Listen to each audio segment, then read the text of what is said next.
Welcome Star Wars Force Arena players to this brand new video. So today I'm on my main account for a change. Hooray! I hear you roar. I do play on my main account, I just don't play much for a couple of reasons. One, it's just my card levels are pretty low, but I'm slowly getting up to a level where they're becoming competitive, which is good for me. As for my leaders, as you guys know, they're not really strong.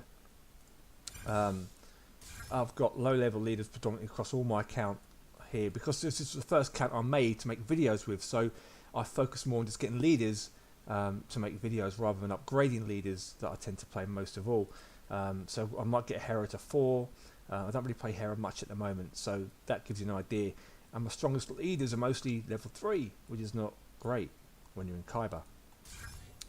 So later on tomorrow, or later on this week, I'm going to be doing a video about how to cope with the matchmaking system and how to get the most out of your rewards and how to strike a balance really between you playing against players who are much higher level than you, and that's going to be a video using this deck that I'll be showing you guys later as an example.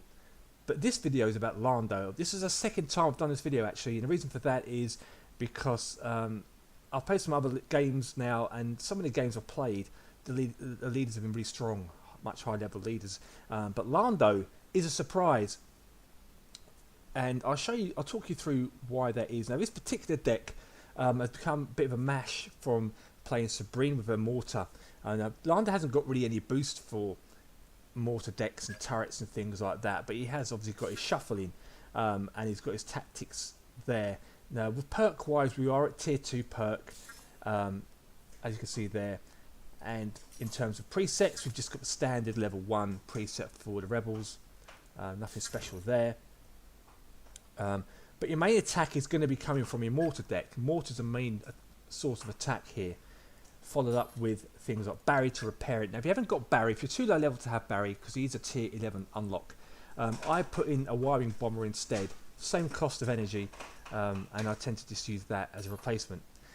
9 num, level 2, really low level for me here.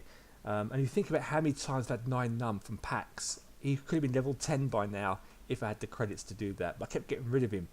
But you know, he's there as a good deterrent, and he's really good at stopping certain units, just to buy you a few more seconds so your energy can recharge and regenerate itself when you need it.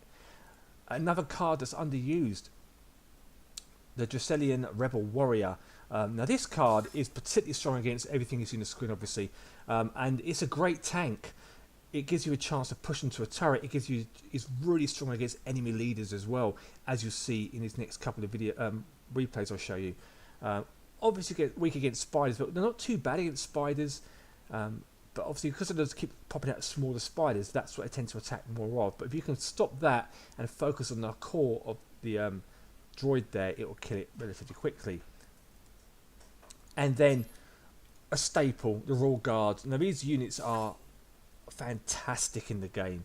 They'll melt a turret relatively quickly. Weak against X-wing, TIE bomber attacks. They'll just decimate all of them in one go. But they're super strong against most tech units and most heavy units that the Empire tend to use. And if you're playing in open matchmaking against the tanks, against a Bantha, again, I'll just destroy them in a blink. Really good counter against a Droidica 2. It'll literally, a couple of hits, it's gone. The Dracelian Warrior as well is pretty strong against the Droidica 2. Takes a little bit longer to kill it, but it does eventually kill it. In there as well, you've got Rebel Troopers, staple to protect your mortars. And the idea has been that you're going to have enough energy to deploy mortar and then have energy in reserve to defend it with, really, or try and do a counter lane push. Almost like the rocket trooper, where you're switching lanes to just chip away at the enemy turret and win the day. And then you've got Barry, our repair dude. Be careful with Barry how you deploy him in the battlefield, because if your base turrets are still at full health, he will rush off and repair your mortar. And you don't really want to do that too often, because really you want him to be repairing your main base turret. So, with that said, let's jump into a game. I'm just going to pause the video because the wind is blowing and my blinds are blowing the doors open and making a lot of noise. Okay, so let's have a look at what we've got going on here. So right now, with this particular deck, you'll see that it's really strong in 1 versus 1. I've used it in 2v2, I think I did it in a live stream as well, and it wasn't that great because I don't know if the turret was deployed in the wrong place, but it couldn't reach the enemy turret, which surprised the hell out of me. So you have to use it more as a defensive thing in 2v2. And I kind of do that as well in 1 versus 1. If I'm under a bit of pressure, I'll use it as a defensive measure as well, just to keep the pressure off me while I hold on for dear life. So, game-wise, jump into 2 matches I've played. Jump into a game against Seven Sister. This was a good game, actually. I enjoyed this game. Played against a tier 14 Seven Sister. And I've used this deck on a lot of my accounts. And on the account you're going to see later on for the how-to, my deck's really low level. But I'm doing well with it. So, Sister's maximum perk out for her level 5. Stun grenade in there obviously is what to shut people down, like your Seven Sister, like your Krennics. All those have got some sort of special abilities again. That's what it's kind of there for. Good early push, wait for that to get locked into my turret. Look at the amount of damage it absorbs as well from the turret. Even at level 20, it gives you a chance to get really close. That surprised the hell out of me. Those heavy gunners, as Barry did some work. But bizarrely, my Rebel Troopers didn't even scratch the heavy gunners. I guess that's because they're heavy. Could well be. Seven Sisters put a bit of pressure on me. Need to keep out of range of our Scout Troopers because they will really hurt. Seven Sisters makes a dash from a health pack, but it ain't going to happen, girl. Sorry. I'll take it, actually. Thank you very much.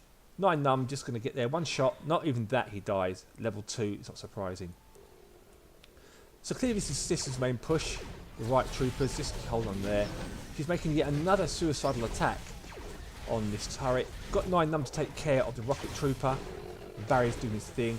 And here's a mortar. So I've deployed the mortar deck. That's going to focus on the turret now. And the Raw Guards are in there as well defending. But obviously now, we're on to the turret. Perfect. Meanwhile down here, not too worried about the Death Troopers. Let's zoom out a little bit like that. Look at that. We'll review a bit here. So the battle's going really well for us right now. Everything's under control, as you can see. Just chipping away at that little turret there. I love that 9 numb dies. Really, really funny how he just drops dead. And there's Barry repairing that turret. That's what I said about earlier on about repairing the mortars when your turret's at full health. So you need to watch out for that. Just take care of that now with my last mortar. Sometimes I've had 2 mortars in the same place as well, which has been awesome. For me, not for them. Barry's dead. There he goes. Just absorb this. Into double energy now. Again, nothing to worry about too much. The game's going to be almost won now. Sister hasn't really done any damage at all to us. Barry's going to just repair the last bits there on that turret. Last push from Sister. In goes my warriors just to take care of everything there. Mortar to defend with. Notice the replacement there with defense. Shut down Sister with a stun. See you later, sweetheart. And it's going to be a GG with 30 seconds to go. Content now. I'm not going to go for another turret. Just going to sit back and see what we can do. And then just hold on and win the day. But overall, it's going to be a good win. Sister's run around. She's given everything she can into this game. But unfortunately for her, we've been just too defensive, I suppose, is the word I want to use here. She's determined to kill me. Can't say I blame her. Got some grenade on her there, but that's not going to be enough to hold her off. And she does die just at the end. It's a shame it's not leader kills this week. Well, it is now, but for Guild Mission. But that's a GG right there with Seven Sister. I'm going to jump into our last game. And I'm going to pick the Kylo Ren game, actually, because this was epic. And I've just played this. It's one of the reasons why I'm re-recording this video, because this was a really good game for me. So we're jumping in. It's tier 14, quite strong. Level 5 leader as well. Against my level 3. And again, like Sister. But he's only tier 2 on the perk. But he has got a level 5 unique, which is really strong. And remember, I didn't see his cards before we played the game. Turret levels, 1 turret down on me. Slow build up at the back. Not really a good starting hand. I don't want to reveal my hand just yet, but I'll do that now. Since everything's on this side of the lane, I'll just drop down that. He throws in a TIE, first order TIE fighter to try and just disable my turret, which is fine. I'll now just drop some units just to do some damage. Keeping things away from Kylo because he'll just deal so much AoE damage with his saber. I'll stun him. Needing for him to get away. And then just, again, mortar now this side. chipping away there. And it is about the patient game. When your opponent's a bit stronger than you, it really is about the patient game. And because you've got Barry there to repair stuff with, you can kind of just maintain and manage the game itself out. Don't need Barry just yet. Royal Guards at the back to make a push. We haven't seen a TIE bomber. We've seen a first order TIE fighter. We haven't seen a TIE bomber just yet, but let's see what it'll do here. So small push up. Don't like to congregate things too close together, but wanted that to be, there's a TIE bomber there. That's what I was waiting for. That's why I don't like doing it. But I've got Royal Guards in hand again. In comes the first order to disable my turret, but I've dropped the mortar left side now to chip away up there. Because he spent all the energy, I know he's got nothing to defend with. I'll stun him, and we will take him down. That has now allowed me to have enough time now just to do some more damage on this turret, and hopefully before he respawns, obliterate it.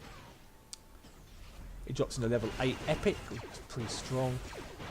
One last shot. No, not enough. And now switch lanes, as you can see here, which must really be upsetting him. But he's going to come for the kill now. This is a bizarre move here. So I dropped some rebel troopers here. Just going to melt him a little bit, and he does die.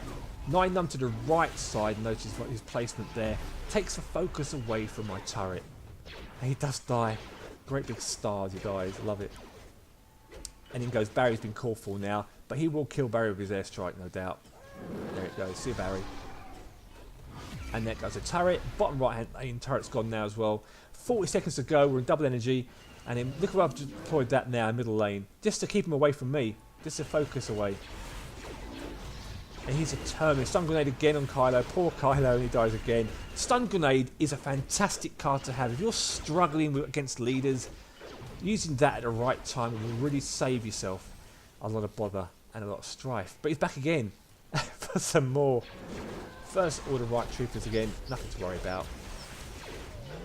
Barry's going to be first order TIE fighter. I do stun him here, but bizarrely, he doesn't stun him. But I think because he's unique, that's why he can't get stunned there.